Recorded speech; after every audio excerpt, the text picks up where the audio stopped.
সকলকে জয় যিশু। তোমাদের সবাইকে স্বাগত এবং ধন্যবাদ জানিয়ে প্রভুর বাক্য নিয়ে আমি চলে আসলাম আরও একটা সুন্দর সময়। প্রতিদিনের মতন আজকের এই সময় আমরা পেয়েছি, প্রত্যেক মুহূর্তের মতো প্রভু এই সময়ের সুযোগ আমাদেরকে করে দিয়েছেন, তাই জন্য প্রভুকে ধন্যবাদ জানাই। এবং যারা যারা প্রতিদিন আমার চ্যানেলে আসছো তোমাদেরও সবাইকে ধন্যবাদ। এইভাবেই আমার সঙ্গে থাকো এবং ঈশ্বরের বাক্য শুনতে থাকো, সুন্দরভাবে প্রভুর বাক্যে বৃদ্ধি পেতে থাকো, প্রভুর উপরে ভরসা করতে শেখো। নিজের জীবনের সমস্ত ভার প্রভুর হাতে রাখো, নিজেকে, নিজের হৃদয়কে ঈশ্বরের হাতে সমর্পণ করো আর তার উপরে নির্ভরশীল হয়ে ওঠো। আর আমরা জানি, আমরা যখন ঈশ্বরে বিশ্বাস করি, ঈশ্বর আমাদের সঙ্গে সব সময় থাকেন, কারণ তিনি হলেন সেই জন যিনি একমাত্র আমাদেরকে প্রত্যেক মুহূর্তে ধরে রেখেছেন। আমাদের সুখ, আমাদের দুঃখ, আমাদের কষ্ট যেমন তিনি দেখতে পান, আমাদের আনন্দও তিনি একইভাবে দেখতে পান। তাই আমরা যেন প্রত্যেক মুহূর্তে তাকে ধন্যবাদ করি, তার জয়গান করি, তার স্তুতিগান করি। তো চলো আজকের ভিডিও শুরু করি। প্রচণ্ড গরম পড়েছে, আমরা সবাই জানি, কিন্তু প্রভুকে ধন্যবাদ দিই যেন এই গরমে আমরা আরও সুন্দরভাবে তার আরাধনা করতে পারি। গরমের জন্য যেন তার আরাধনা পিছিয়ে না যায়। তো চলো আজকে ভিডিও শুরু করি। অবশ্যই তোমরা আমার সঙ্গে থেকো, কষ্ট করে ধৈর্য ধরে শুনো, ঈশ্বর সব কিছু দেখতে পান। আজকের যে বিষয় নিয়ে আলোচনা করব তা হলো ঈশ্বর আমাদের থেকে কী কী চান। আমরা এর আগে অনেকবার শুনেছি, কিন্তু আজকের বিষয়গুলো একটু অন্যরকম। আমরা যখনই সমস্যায় পড়ি, আমরা যখনই কষ্টের মধ্যে থাকি, আমরা ঈশ্বরের থেকে চাই, প্রভুর থেকে আমরা সাহায্য চাই, যেন প্রভু আমাদেরকে সেই সমস্যার থেকে মুক্ত করে। কিন্তু ঈশ্বরও তো আমাদের থেকে কিছু চান, তারও তো কিছু চাহিদা আমাদের থেকে আছে। তো আজকে সে বিষয় দেখব। সর্বপ্রথম যে বিষয় বলবো তা হলো ঈশ্বর সর্বপ্রথম যেটা আমাদের থেকে চান তা হলো তাকে যেন আমরা শ্রদ্ধা করি, তাকে যেন আমরা সম্মান করি। আর যাকে আমরা শ্রদ্ধা করি, যাকে আমরা সম্মান করি, তিনি আমাদের কাছে গুরুজন, যেমনটা আমাদের ন্যাচারাল জীবনে হয়। আমাদের যারা গুরুজনেরা থাকে তাদেরকে আমরা শ্রদ্ধা করি, সম্মান করি, প্রাধান্য দিই। ঈশ্বরও কিন্তু সেম তাই, তাকে যেন আমরা শ্রদ্ধা করি, এটা সর্বপ্রথম ঈশ্বর আমাদের থেকে চান। আর আমরা দেখব হিতোপদেশ তার 1 অধ্যায় 7 পদ, সেখানে বিষয়টা এরূপ বলা হয়েছে। হিতোপদেশ তার 1 অধ্যায় 7 পদে বলছে, প্রভুকে মান্য করা এবং শ্রদ্ধা করাই হলো একজন মানুষের সর্বপ্রথম কর্তব্য। এটা তাদের প্রকৃত জ্ঞান অর্জন করতে সাহায্য করে, কিন্তু শয়তান বোকারা অনুশাসন এবং যথার্থ জ্ঞানকে ঘৃণা করে। বলছে একজন মানুষের সর্বপ্রথম কর্তব্য হলো প্রভুকে মান্য করা এবং তাকে শ্রদ্ধা করা, তাকে সম্মান করা, তাকে প্রাধান্য দেওয়া, তাকে ভয় করা। যে ব্যক্তি ঈশ্বরকে ভয় করে না, যে ব্যক্তি সদাপ্রভু ঈশ্বরকে শ্রদ্ধা করে না, তাকে সম্মান করে না, সত্যি সেই ব্যক্তি একজন বোকা বা মূর্খ। এই বিষয়ে আমরা যদি আরেকটা রেফারেন্স দেখি, হিতোপদেশ তার 8 অধ্যায় 13 পদ, সেখানে এরূপ বলছে, প্রভুকে শ্রদ্ধা জানানোর অর্থ হলো পাপকে ঘৃণা করা।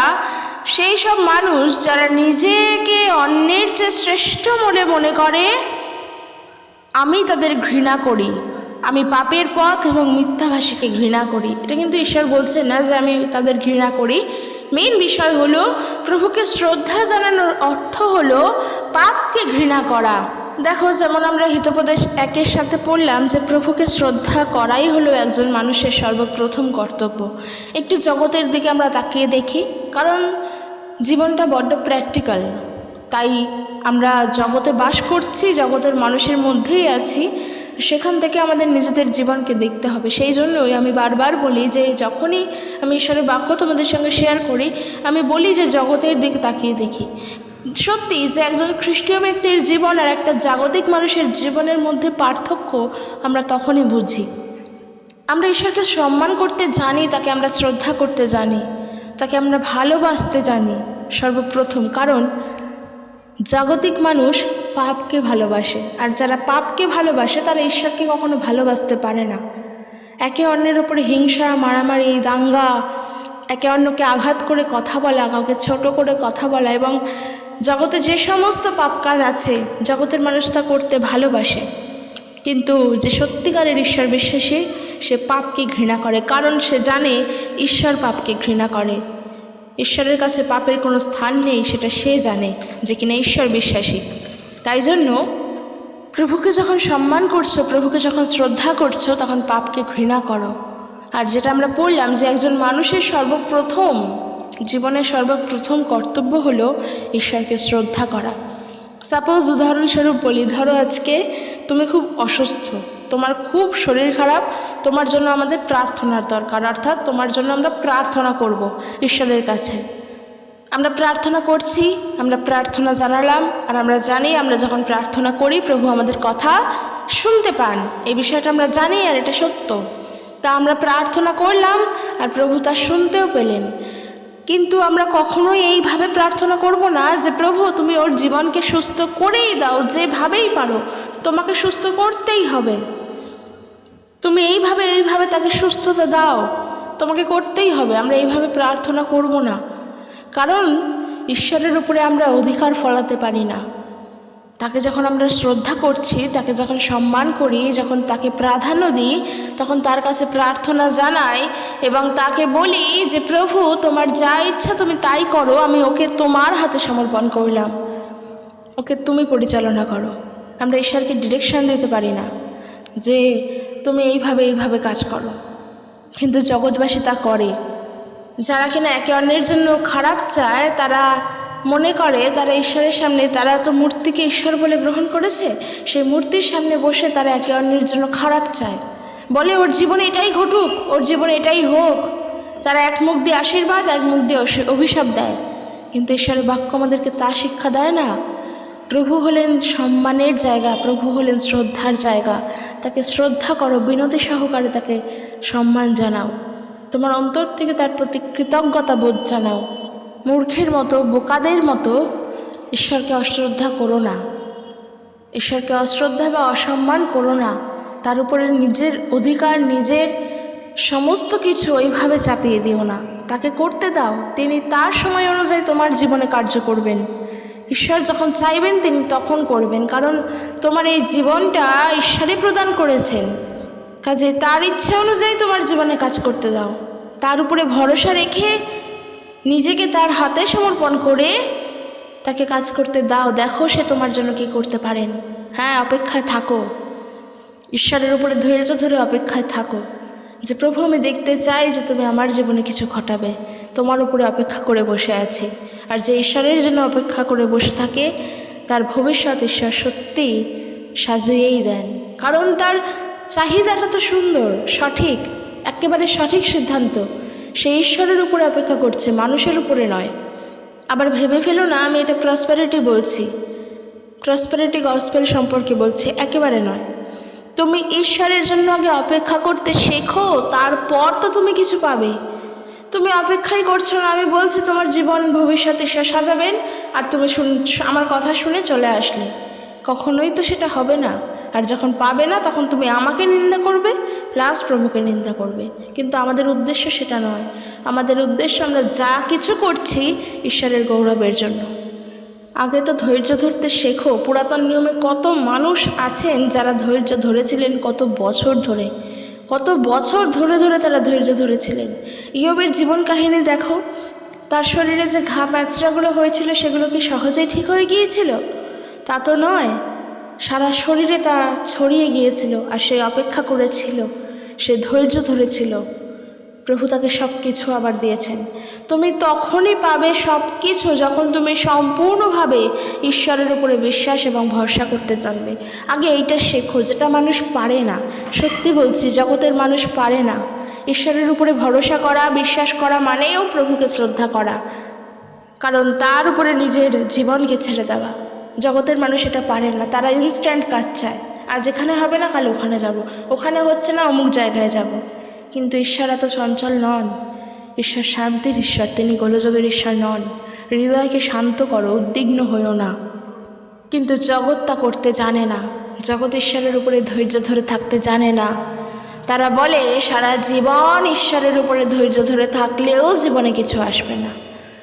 হতে পারে, কথাটা সত্য, কিন্তু আমাদের ঈশ্বর সদাপ্রভু, প্রভু যীশু খ্রিস্ট, তিনি তো জীবন্ত, তাহলে তার কাছে ধৈর্য ধরে থাকলে ফল তুমি পাবেই। কিন্তু তুমি যদি একজন মূর্তির ওপরে ধৈর্য ধরে বসে থাকো, সত্যিই কোনো ফল পাবে না, কারণ তার নিজেরই নড়াচড়া করার কোনো ক্ষমতা নেই। তো প্রথম বিষয় বললাম কি, যে ঈশ্বর আমাদের থেকে শ্রদ্ধা চান, মানে আমরা যেন তাকে ভয় করি, শ্রদ্ধা করি, তাকে সম্মান জানাই। 2 নম্বর বিষয়, আমরা যেন মূর্তি পূজা না করি। কারণ দেখো, এই জগৎ ঈশ্বর সৃষ্টি করেছেন। জগতে যা যা আছে, গাছপালা, পশু পাখি, মাঠ, জঙ্গল, নদী, নালা, হাওয়া, যা যা আছে সব কিছু ঈশ্বর সৃষ্টি করেছেন। এই সমস্তটাই তার সৃষ্টি। আকাশ বাতাস, সূর্য চন্দ্র তারা সমস্তটা ঈশ্বরের সৃষ্টি। কিন্তু মানুষ কি করে, আমাদের সৃষ্টিকর্তাকে প্রশংসা না করে জগতের সৃষ্ট জিনিসকে প্রশংসা করে। যেমন বলি, দেখবে অনেকে সূর্যের পূজা করে, সূর্যের আরাধনা করে, অনেকে চন্দ্রের আরাধনা করে। আমি কিন্তু কাউকে আঘাত করে বলছি না, এগুলো আমাদের দেখতে হবে, আমাদেরকে বুঝতে হবে, কারণ আমরা যখন খ্রিস্ট বিশ্বাসী এগুলো আমাদেরকে জানতে হবে। সূর্য, চন্দ্র, বাতাস, গাছ এদের আরাধনা করে, এদেরকে পূজা করে, মনে করে এরা ঈশ্বর। একটা বিষয় বলো, সূর্য যদি পৃথিবীতে না থাকতো আমরা আলো পেতাম না। আর এই আলো কে দিলেন?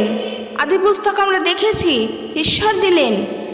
এই সূর্য সৃষ্টি করলেন কে? ঈশ্বর করলেন। তাহলে যেই জিনিসটি ঈশ্বরের দ্বারা সৃষ্ট, আমরা কেন তার গৌরব করব?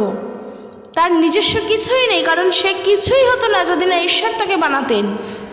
এই সূর্যের প্রচণ্ড যে প্রখর রৌদ্রের তাপ, আর সেই সূর্যের তাপে যে এত শক্তি, এই কিছুই হতো না যদি না ঈশ্বর তাকে দিতেন। তাহলে বুঝেই নাও যে সূর্যের যদি এত শক্তি হয়, তাহলে ঈশ্বরের কতই না শক্তি। তিনি তো সর্বশক্তিমান। আর সেটাই বলছি যে আমরা ঈশ্বরকে আরাধনা করতে ভুলে যাই, আমরা ঈশ্বরের সৃষ্ট বস্তুর আরাধনা করি।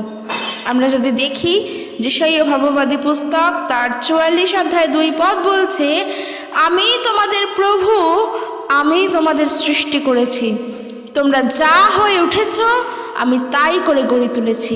অর্থাৎ আজকের আমরা যা হয়ে উঠেছি, শুধু মানুষ নয়, এই জগতও ঈশ্বরের সৃষ্টি। ওটাই বললাম যে যদি ঈশ্বর যদি না আমাদেরকে বানাতেন, এই সূর্যের এত রৌদ্র নাই দিতেন, তাহলে আর এত রৌদ্রের তাপ আমরা কোথা থেকে পেতাম? সেই কারণে সব সময়ের জন্য সৃষ্টিকর্তার প্রশংসা করো। যখন আমরা কোথাও ঘুরতে যাই, একটা সুন্দর স্থান, চারিদিকে পাহাড়, সুন্দর পরিবেশ, পাখি ডাকছে, মনোরম পরিবেশ, জঙ্গল, সেই সময় দাঁড়িয়ে আমরা বলি ঈশ্বর কতই না সুন্দর, তিনি এই সমস্ত কিছু সৃষ্টি করেছেন। আমরা একবারও কিন্তু বলি না পাহাড়টা কি সুন্দর, পাহাড়টা কত সুন্দর যে পাহাড়টা একা একা সৃষ্টি হয়েছে, এইভাবে বলি না। তখন কিন্তু আমরা ঈশ্বরেরই গৌরব করি, কারণ আমরা জানি এই জগতের সব কিছু ঈশ্বরের সৃষ্টি। ইভেন মানুষও তাই। এই যে আমরা মানুষ, আমরাও তাই। আর আমরা কি করি? আমরা নিজেরা ঈশ্বরের মূর্তি তৈরি করে তার আরাধনা করতে শুরু করে দিই ঈশ্বরের, এবং তাকে ঈশ্বরের মূর্তি বলেও আমরা বলি যে উনি ঈশ্বর। কিন্তু ওই মূর্তিগুলো তো আদৌ ঈশ্বরের নয়, কারণ ওই মূর্তিগুলো তৈরি করেছে কারা? কুমোররা, শ্রমিকরা, যারা মূর্তি বানায় তারা বানিয়েছে। তারা সবাই মানুষ। কুমোর, শ্রমিক এরা সবাই মানুষ। এরা দেবতা নয়, এরা ঈশ্বর নয় যে মূর্তি বানাতে পারবে। মানুষই বানিয়েছে, এবং মানুষ তা বানিয়ে নিজের মতো করে তাকে আরাধনা করতে শুরু করে বলেছে সেই ঈশ্বর। তো সাপোজ একটু ভেবে দেখো, আজকের সাপোজ আমি উদাহরণস্বরূপ বলছি, একটা পুতুলের মূর্তি, পিতলের মূর্তি, এবং সেটা একটা বারবি ডল, একটা ছোট্ট পুতুলের। ওই মূর্তিটিকে যদি তুমি এখন বলো এটা পুতুল, বা ওকে ঈশ্বর বলে তুমি যদি আরাধনা করো, তাহলে মানলাম তুমি তাকে আরাধনা করছো। তুমি যদি চাও তাহলে ওই মূর্তিটিকে ভেঙে অন্য একটা কিছুও তো বানিয়ে নিতে পারো। পিতলের যে মূর্তিটি তোমার কাছে আছে, সেই পিতলটাকে ভেঙে তাকে সুন্দর করে আবার তুমি একটা অন্য জিনিস, তোমার শখের জিনিসও তো বানিয়ে নিতে পারো। তাহলে একই ধাতু দিয়ে তুমি বিভিন্ন জিনিস বানাতে পারছো। ঠিক সেমভাবে মূর্তিও তাই, যার নিজস্ব কোনো প্রাণ নেই, তাকে যেভাবে পেটাচ্ছ সে সেইভাবে তৈরি হয়ে একটা আকার নিচ্ছে, যেভাবে রূপ দিচ্ছ সে সেই রূপ আকার ধারণ করছে। সে তার নিজস্ব কোনো রূপ নেই, তুমিই রূপটা দিচ্ছ। যেখানে ঈশ্বর তোমাকে সৃষ্টি করেছেন সেখানে তুমি কি করে ঈশ্বরকে সৃষ্টি করতে পারো? এবং একটা পুতুলকে তার রূপ দিয়ে কি করে বলতে পারো সে ঈশ্বর? কখনোর জন্য না। আমরা একটু দেখব গীতসঙ্গীত তাদের 148 গীত, সেখানে এরূপ আছে, সেখানে সবাই ঈশ্বরের গৌরব করছে। আমরা একটু দেখি 148 গীত 1 পদ থেকে বলছে, প্রভুর প্রশংসা করো হে দূতগণ, স্বর্গ থেকে প্রভুর প্রশংসা করো। তোমরা সমস্ত দূতগণ প্রভুর প্রশংসা করো, তার সেনাবাহিনীরা প্রভুর প্রশংসা করো। 3 পদে বলছে, চন্দ্র ও সূর্য প্রভুর প্রশংসা করো। তাদেরকেও বলা হচ্ছে ঈশ্বরের প্রশংসা করতে, তারা কেউ ঈশ্বর নয়। বলছে আকাশের তারাগণ এবং আলো সকল, তোমরা সবাই প্রভুর প্রশংসা করো। স্বর্গের উচ্চতম স্থানে প্রভুর প্রশংসা করো। হে আকাশের ঊর্ধ্বের জলরাশি, তার প্রশংসা করো। প্রভুর নামের প্রশংসা করো, কারণ ঈশ্বর আদেশ দিয়েছিলেন এবং তাই জন্য প্রতিটি বস্তু অস্তিত্ব পেয়েছে। যেটা বললাম যে ঈশ্বর যদি না বানাতেন কিছুই তৈরি হতো না। তাই বলছে পৃথিবীর সব কিছুই প্রভুর প্রশংসা করো। মহাসাগরের বড় বড় সামুদ্রিক প্রাণীরা প্রভুর প্রশংসা করো। সবাইকে, সম্পূর্ণ জগৎকে বলছে ঈশ্বরের গৌরব করো, ঈশ্বরের প্রশংসা করো। যদি আমরা দেখি সেই পাম সানডের সময় যেমন দেখেছিলাম, যখন প্রভু যীশু জেরুজালেমে যাত্রা করলেন, যখন মানুষ তার পিছন পিছন ছুটছে, আর যারা সেই সময়ের নেতারা ছিল তারা প্রভুকে বলছে যে এরা কী করছে, এদেরকে চুপ করতে বলো। অর্থাৎ যে সমস্ত মানুষ প্রভু যীশুর গৌরব করতে করতে যাচ্ছিলেন, প্রভু যীশু তখন কি বললেন, যে এরা চুপ হয়ে গেলেও পাথরও আমার নামের গৌরব করবে, পাথরও প্রভুর প্রশংসা করবে। যে কথা বলতে জানে না সেও ঈশ্বরের গৌরব করবে।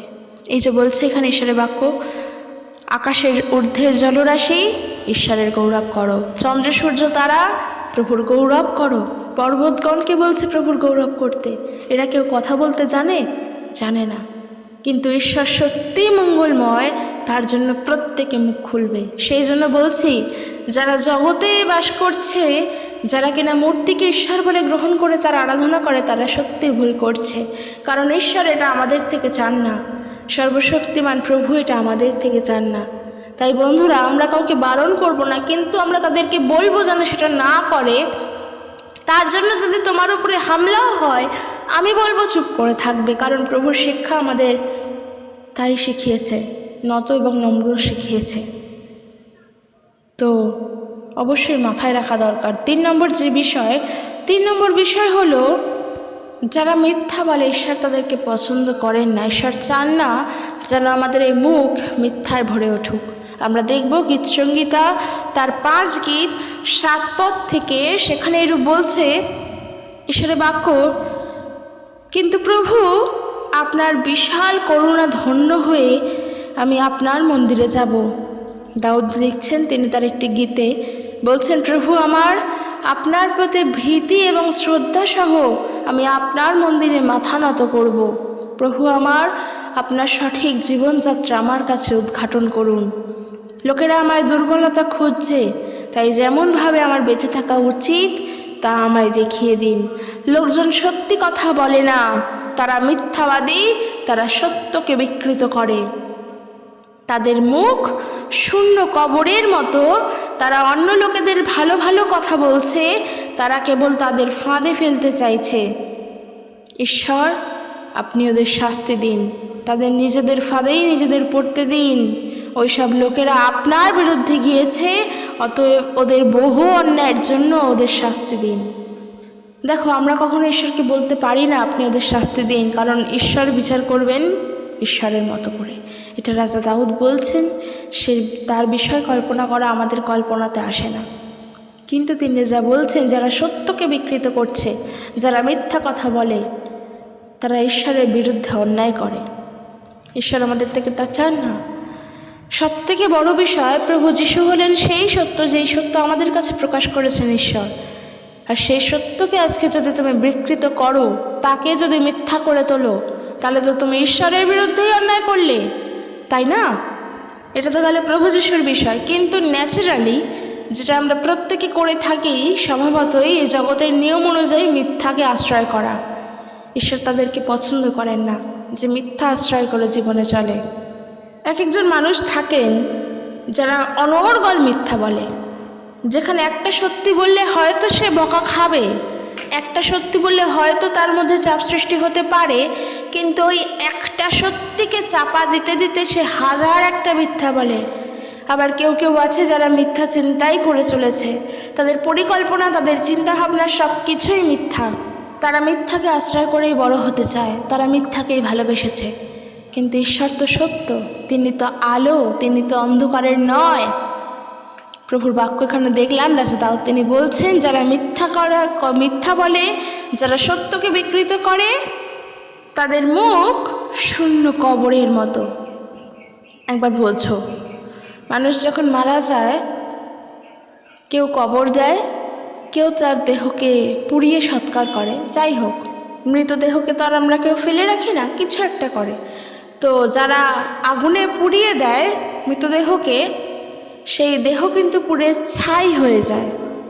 আর যারা কবর দেয় সেই মৃতদেহ কিন্তু একদিন মাটির সঙ্গে মিশে যায়, কারণ চামড়া, ত্বক, মাংস, অস্থি, রক্ত সব কিছু এই দেহ মাটির সঙ্গে মিশে যায়। আর ওই ছাইও কিন্তু একদিন মাটির সঙ্গেই মিশে যায়। আর যেখানে ছাই মানে সেখানে শূন্য, সেখানে কিছু নেই, সেখানে ভালো জিনিস কিছুই থাকতে পারে না, সেখান থেকে কোনো জিনিসই থাকতে পারে না। আর যাদেরকে কবর দেওয়া হয় তাদের কবর হয়ে যায় শূন্য, শূন্য কবর, কারণ সেখানেও কিছু থাকতে পারে না, সেই দেহ তো মাটির সঙ্গে মিশে যায়। ঈশ্বরের বাক্য বলছে, যারা মিথ্যা কথা বলে তাদের মুখও শূন্য কবরের মতোই, সেখানে কিছুই থাকতে পারে না। সেখানে ভালো কথা থাকলেও সেটা ভালো নয়। তারা লোকেদের নামে নিন্দা করে, লোকেদের জন্য ফন্দি আটে।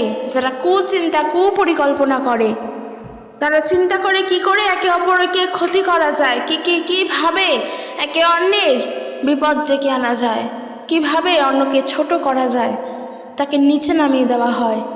এই সমস্ত কিছু কিন্তু বোকারা করে, যারা প্রকৃত অর্থে ঈশ্বরকে শ্রদ্ধা করতে জানে না, যারা ঈশ্বরকে অসম্মান করে, যারা শয়তানের পথে চলে, দিয়াবল তাদেরকে চালনা করছে, তারা এইসব কিছু করে। কিন্তু ঈশ্বর তো আমাদের থেকে এগুলো কিচ্ছু চান না। তিনি তো সত্য, তিনি চান আমরা যেন প্রত্যেকটা মুহূর্তে সৎ এবং সত্যভাবে জীবনযাপন করি, সৎ পথে চলি। যেখানে আমার সৎ থাকা উচিত, সেখানে অসৎ কাজ দেখলেও যেন আমি সৎভাবেই চলি। একটা জিনিস জানবে, শয়তান আমাদেরকে ফাঁদে ফেলার জন্য বিভিন্ন সুযোগ দেয়, ছোট ছোট অনেক সুযোগ থাকে। আর তাই সেই ছোট ছোট সুযোগগুলোকে গ্রহণ করে আমরা কিন্তু অসৎ পথেও চলে যাই। কিন্তু ঈশ্বর চান না যেন আমরা সেই কাজ করি, কারণ আমরা খ্রিস্টকে জেনেছি। আর যেই খ্রিস্টকে জানার জন্য আমরা ঈশ্বরকে জেনেছি। সর্বশেষ বিষয় এটাই যে ঈশ্বর আমাদের থেকে চান প্রভু যিশুকে যেন আমরা গ্রহণ করি।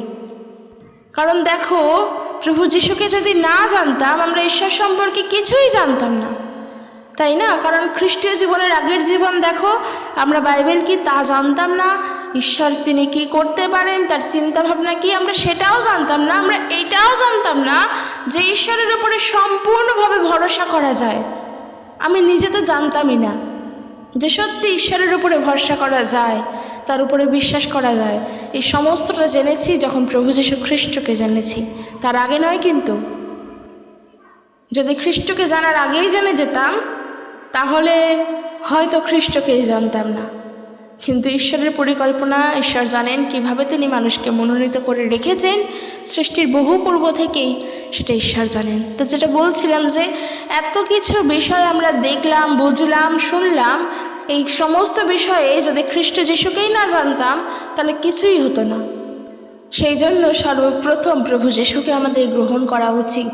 যে সমস্ত স্থানে খ্রিস্টের নাম আমরা শুনেছি একবার হলেও, আমাদের উচিত প্রভু যিশুকে গ্রহণ করা, তার উপরে বিশ্বাসকে রাখা। কারণ যিশু না থাকলে আমরা কিছুই শিখতাম না। প্রভু যিশুর বাক্য বলছে, আমা বিনা তোমরা কিছুই হতে পারো না। ঠিকই তাই, তিনি ছাড়া আমরা কিছুই নই। কারণ যখন আমরা প্রভু যিশুকে গ্রহণ করেছি, তাকে বিশ্বাস করেছি, তাকে ভালোবেসেছি, তার মানে আমরা ঈশ্বরকেও ভালোবেসেছি। কারণ আমাদের থেকে ঈশ্বর এটাই চেয়েছেন, আর সেই জন্য তার একমাত্র পুত্রকে এই পৃথিবীতে তিনি দান করেছেন, তিনি পাঠিয়েছেন। যদি আমরা দেখি যোহর লিখিত সুসমাচার তার 3:16, সেখানে ঈশ্বরের বাক্য বলছে, কারণ ঈশ্বর এই জগৎকে এতই ভালোবেসেছেন যে তিনি তার একমাত্র পুত্রকে দিলেন, যেন সেই পুত্রের উপরে যে কেউ বিশ্বাস করে সে বিনষ্ট না হয় কিন্তু অনন্ত জীবন লাভ করে। অর্থাৎ যে প্রভু যীশু খ্রিস্টকে গ্রহণ করবে সে বিনষ্ট হবে না কোনো সময়ের জন্য, কারণ তার জীবন বিনষ্টের হাত থেকে উদ্ধার প্রাপ্ত। এই জন্যই প্রভু যীশু খ্রিস্ট, তার জীবন নষ্টর হাত থেকে রক্ষা পেয়েছে। সেই জন্য ঈশ্বর আমাদের কাছে প্রভু যীশুকে পাঠিয়েছেন। আর সেই জায়গায় দাঁড়িয়ে যখন প্রভু যীশুকে বিশ্বাস করে তাকে গ্রহণ করেছি, তার মানে এই অর্থ আমরা ঈশ্বরকেও ভালোবাসি, তাকে সম্মান করি, আর যেটা ঈশ্বর আমাদের থেকে চান।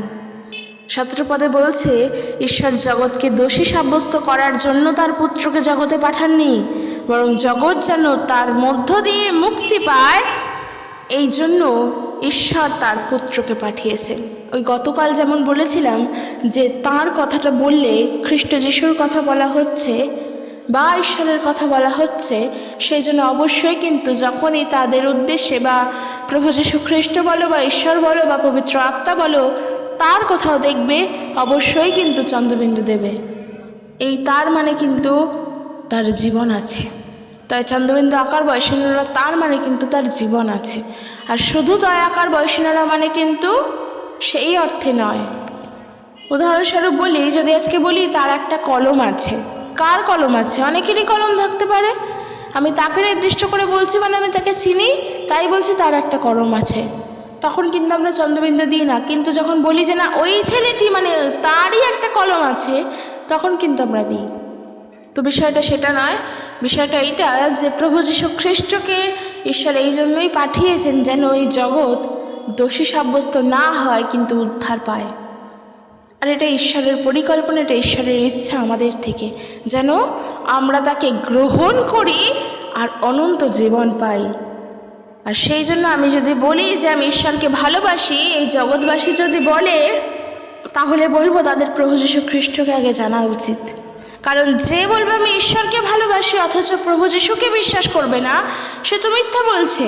আমরা দেখব যোহর লিখিত সুসমাচার তার 5:23, সেখানে এরূপ বলা হয়েছে যে ঈশ্বরের ক্ষমতা প্রভু যীশুরও আছে। প্রথম হলো ঈশ্বরই একমাত্র যিনি মানুষের জীবন দান করতে পারেন। মৃত মানুষের জীবন ঈশ্বর ছাড়া আর কেউ দিতে পারেন না, প্রভু যীশু তা দিয়েছেন। অনন্ত জীবনের অধিকারী ঈশ্বর ছাড়া আর কেউ করতে পারে না, প্রভু যীশুর কাছে আছে অনন্ত জীবন। পাপ ক্ষমা করার অধিকার ঈশ্বর ছাড়া আর কারোর হতে পারে না, সেটা প্রভু যীশুর কাছেই একমাত্র আছে। কাজেই কখনো বলবো না যে ঈশ্বরের ক্ষমতা প্রভু যীশুর নেই। তো যেটা 5:23 বলছে যে যাতে পিতাকে যেমন সমস্ত লোক সম্মান করে তেমনি পুত্রকেও সম্মান করে। তার আগে থেকে একটা বিষয় আছে, আমরা একটু যদি পড়ি তাহলে বুঝবো। 22 পিতা কারোর বিচার করেন না, কিন্তু সমস্ত বিচারের ভার তিনি পুত্রকে দিয়েছেন, যাতে পিতাকে যেমন সমস্ত লোক সম্মান করে তেমনি পুত্রকেও সম্মান করে। যে পুত্রকে সম্মান করে না সে পিতাকেও সম্মান করে না, কারণ পিতাই সেই জন যিনি পুত্রকে পাঠিয়েছেন। 24 বলছে, আমি তোমাদের সত্যি বলছি, প্রভু যীশু বলছেন, যে কেউ আমার কথা শোনে আর যিনি আমাকে পাঠিয়েছেন তার উপরে বিশ্বাস করে সে অনন্ত জীবন লাভ করে এবং সে অপরাধী বলে বিবেচিত হয় না এবং হবে না। তো আশা করি বোঝাই গেল যে ঈশ্বর আমাদের থেকে চান আমরা যেন প্রভু যীশুকে গ্রহণ করি। কারণ প্রভু যীশুকে এই জগতে পাঠানোর তো অবশ্যই একটা উদ্দেশ্য ঈশ্বরের ছিল। ঈশ্বর তো উদ্দেশ্যবিহীন নয়, তিনি তো পরিকল্পনাবিহীন নয়। আমাদেরকে নিয়ে তার প্রত্যেকটা মুহূর্তে বিভিন্ন পরিকল্পনা চলছে। তিনি আমাদেরকে নিয়ে চিন্তা করেন, আমাদেরকে নিয়েই পরিকল্পনা করেন। ঠিক একইভাবে এই জগতে প্রভু যীশুকে পাঠানোর জন্য ঈশ্বরের চিন্তা, ঈশ্বরের পরিকল্পনা ছিল। ঈশ্বর চেয়েছিলেন যেন এই জগৎ উদ্ধার লাভ করতে পারে। উদ্ধার পাওয়া আমরা কখন বলি যে আমি উদ্ধার পেলাম, আমি রক্ষা পেলাম, আমি বাঁচলাম, আমি এখন সেভ? কখন বলি? যখন আমরা বিপদে থাকি, সেখান থেকে যখন বেরিয়ে আসি তখনই তো বলি আমি বাঁচলাম। ধরো এমন একটা বিষয় যে একটা টেনশন মানুষের মধ্যে কাজ করছে, ধরো আজকে তোমার মধ্যে একটা টেনশন কাজ করছে, যখন তুমি সেই টেনশন থেকে ফ্রি হচ্ছ তখন তুমি বলছো যে আমি বাঁচলাম, মানে আমি মুক্তি পেলাম, আমি উদ্ধার পেলাম। এই চিন্তাটা আমাকে ঘিরে ধরেছিল, আমি উদ্ধার পেলাম। এই যে ঈশ্বর, তিনি জগতে প্রভু যিশুকে পাঠালেন কেন? যাতে জগৎ উদ্ধার পেতে পারে। তার মানে জগৎ বিপদে ছিল, এই জগৎ বিপদের হাতেই ছিল বা মৃত্যুর মুখেই ছিল, সেই জায়গার থেকে উদ্ধার পেল। ঈশ্বর এটাই চেয়েছিলেন। তিনি চাননি যেন এই জগৎকে দোষী সাব্যস্ত করে আরও বিপদের দিকে ঠেলে দেওয়া হোক। তিনি চেয়েছিলেন যেন এই জগৎ উদ্ধার পায়, মুক্ত হয়, বাঁচতে পারে। আর সেই জন্যই প্রভু যিশুকে পাঠিয়েছেন। আর এই উদ্ধার পাওয়া মানে পাপের থেকে উদ্ধার পাওয়া। ঈশ্বরের কাছে চিন্তা ভাবনা, ঈশ্বর যা চিন্তা করেন তা তো আর সাধারণ মানুষের জীবনের চিন্তা এক নয়। তুমি যা ভাবছো ঈশ্বর তা ভাবেন না। সব সময়ের জন্য এই ধারণাটা, এই কথাটা নিজের মনের মধ্যে গেঁথে নেবে। তুমি যা চিন্তা করছো ঈশ্বর তা চিন্তা করছেন না। তুমি যেই পথে হাঁটছো ঈশ্বর তোমার সেই পথে হাঁটছেন না। ঈশ্বর নিজের পথে হাঁটছেন, ঈশ্বর তোমাকে চালনা করছেন। ঈশ্বর যদি তোমাকে হাঁটান তাহলে তিনি তোমাকে হাঁটাচ্ছেন, মানে তিনি নিজে হাঁটছেন না, তার রাস্তা আলাদা। তো সেটাই বলার যে ঈশ্বরের ইচ্ছা বোঝার ক্ষমতা হয়তো আমাদের নেই, কিন্তু ঈশ্বর এগুলো আমাদের থেকে চান। জিনিস যেগুলো তিনি চান আমরা সেগুলো তো দিতে পারি। তাকে শ্রদ্ধা করা, তাকে সম্মান করা, তারই প্রশংসা করা, অন্য কারোর আর নয়। আর কারোর প্রশংসা নয়, শুধুমাত্র ঈশ্বরেরই প্রশংসা করা, তার গৌরব করা। মিথ্যাকে আশ্রয় করে বেঁচে ওঠা নয়। এই মিথ্যার থেকেও আজকের আমরা উদ্ধার প্রাপ্ত, কারণ এই মিথ্যার মধ্যে এক সময়ই আমরা ডুবেছিলাম, অন্ধকারের মধ্যেই ছিলাম। খ্রিস্ট আমাদেরকে সেই অন্ধকার থেকে আলাদা করলেন, আমাদেরকে সেই আলো দিলেন। প্রভু যিশু তিনি আমাদের পরিত্রাণ করলেন, আমাদেরকে উদ্ধার করলেন, মুক্ত করলেন, রক্ষা করলেন। ঈশ্বর এগুলো চান। সর্বশেষ যেটা না বললেই নয়, প্রভু যিশুই যদি না থাকতেন তাহলে আমরা কিছুই এগুলো জানতাম না যে ঈশ্বরকে কী চান। জেনেছি প্রথমে খ্রিস্টকে, তারপর তো তাকে বুঝেছি। তাই যেই সমস্ত জায়গায় প্রভু যিশুর কথা শুনতে পাও, আমি বলবো তাকে গ্রহণ করো, প্রভু যিশুকে গ্রহণ করো, তাকে বিশ্বাস করো, তাকে বিশ্বাস করো। তিনি তো মন্দের নয়, তিনি তো খারাপ নয়, তিনি তো শান্তির। একবার তাকে বিশ্বাস করলে ক্ষতিটা কি? আর যত ধর্ম বিদ্বেষ নিয়ে বাঁচবে তত আরও জীবনটা শেষ হয়ে যাবে, শান্তিভাবে বাঁচতে পারবে না। মানুষ বলে এই কথাগুলো বলা মানে নাকি ব্রেন ওয়াশ করা, জগৎবাসী বলে। যদি আমাদের ব্রেন ওয়াশ হয়েই থাকে তাহলে বলবো হোক, কারণ খ্রিস্টের রক্তে আমাদের ব্রেন ওয়াশ। প্রভু যিশুর জন্য আমরা ব্রেন ওয়াশ আমাদের হয়েছে। তাই যেই ব্রেন ওয়াশ হয়েছে ওই ব্রেনের আর ওয়াশের প্রয়োজন নেই, ওই ব্রেনের ওয়াশ খ্রিস্টের রক্তে দ্বারা হয়েছে। তো বিষয়টা সেটা নয়, একটু মজা করলাম। যেটা দেখতে পাই, যেটা শুনতে পাই সেটাই বললাম। সবারই জানা উচিত, সবাইকেই হয়তো সে প্রবলেমে পড়তে হতে পারে, তাই জানা উচিত আমাদের। তো সেটা বলছি না, যেটা বললাম যে ঈশ্বর আমাদের থেকে এই বিষয়গুলো চান, তাকে যেন আমরা বিশ্বাস করি এবং তাকে যেন আমরা গ্রহণ করি। আর সব থেকে বড় কথা, তাকে যেন আমরা শ্রদ্ধা করতে জানি। তো বন্ধুরা, ভিডিওটি কেমন লাগলো জানিও। ভিডিওটি কেমন লাগলো জানানোর থেকেও বড় বিষয়, শিক্ষা তোমরা গ্রহণ করতে পারলে কি না অবশ্যই জানিও। কারণ খ্রিস্টকে জানা ছাড়া অনন্ত জীবন পাওয়ার অধিকারী যদি হতে চাও, যে তুমি মৃত্যুর পরেও জীবন পেতে চাও, সেটা প্রভু যিশুকে ছাড়া হবে না, প্রভু যিশুকে বিশ্বাস ছাড়া হবে না। এটা ঈশ্বরের পরিকল্পনা করা, মানুষের নয়, সর্বশক্তিমানের পরিকল্পনা করা, যে কিনা এই আকাশ বাতাস সব কিছু সৃষ্টি করেছেন, তার পরিকল্পনা করা। তাই প্রভু যিশুকে জানতেই হবে, প্রভু যিশুকে গ্রহণ করতেই হবে। তো বন্ধুরা, চলো আজকের ভিডিও এখানে শেষ করছি। ভিডিওটি কেমন লাগলো জানিও, যদি ভালো লাগে অবশ্যই একটা লাইক করে দিও, অবশ্যই জানিও ভিডিওটি কেমন লাগলো। আর যদি নতুন হয়ে থাকো চ্যানেলে অবশ্যই বলো। সকলকে জয় যিশু, সুন্দরভাবে থাকো, খ্রিস্টের প্রেম, শান্তি, ভালোবাসা প্রত্যেকের প্রতিবর্তক। জয় যিশু। Praise the Lord.